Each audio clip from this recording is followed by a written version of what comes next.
एक छोटा सा राज्य था जिसका नाम सुखनगर था।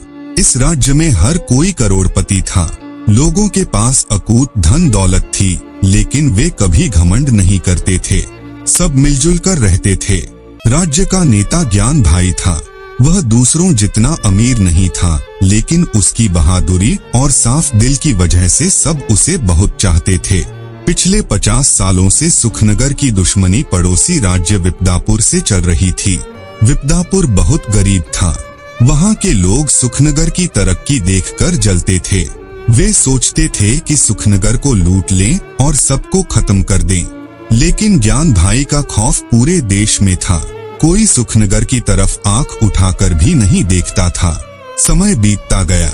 दुश्मनी इतनी बढ़ गई कि एक दिन विपदापुर के नेता ब्लैक शैडो ने अकेले हथियार लेकर सुखनगर में घुसपैठ की।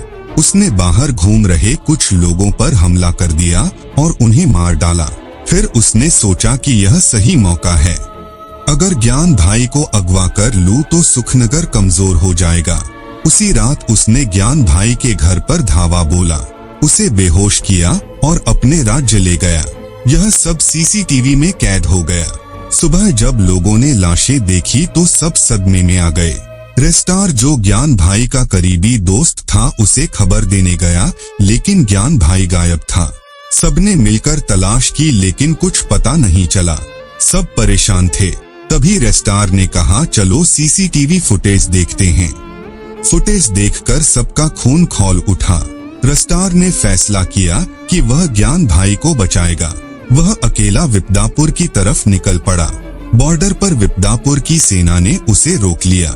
सिपाही ने पूछा, कन से आए हो? रेस्टार ने कहा, सुखनगर से नाम सुनते ही वे गुस्से में आ गए और उसे अपमानित कर भगा दिया। लेकिन रेस्टार हार नहीं माना। वह चुपके से बॉर्डर पार कर विपदापुर में घुस गया। रात के अंधेरे में उसने ब्लैक शैडो के किले की तलाशी ली। किले में ज्ञान भाई को कैद में पाया। रेस्टार ने चालाकी से पहरेदारों को चकमा दिया। ज्ञान भाई को आजाद कराया और दोनों भाग निकले। रास्ते में विपदापुर की सेना से मुकाबला हुआ, लेकिन ज्ञान भाई की बहादुरी और रेस्टार की दोस्ती से वे जीत गए। वापस सुखनगर लौटकर उन्होंने अपनी सेना को तैयार किया। एक निर्णायक जंग हुई जिसमें सुखनगर ने विपदापुर को हरा दिया। ब्लैक शैडो पकड़ा गया। अब दोनों राज्यों में शांति हो गई। ज्ञान भाई और रेस्टार को सबने हीरो माना। सुखनगर फिर से खुशहाल हो गया और सबने सीख ली कि दोस्ती और बहादुरी से कोई चुनौती पार की जा सकती। संगीत।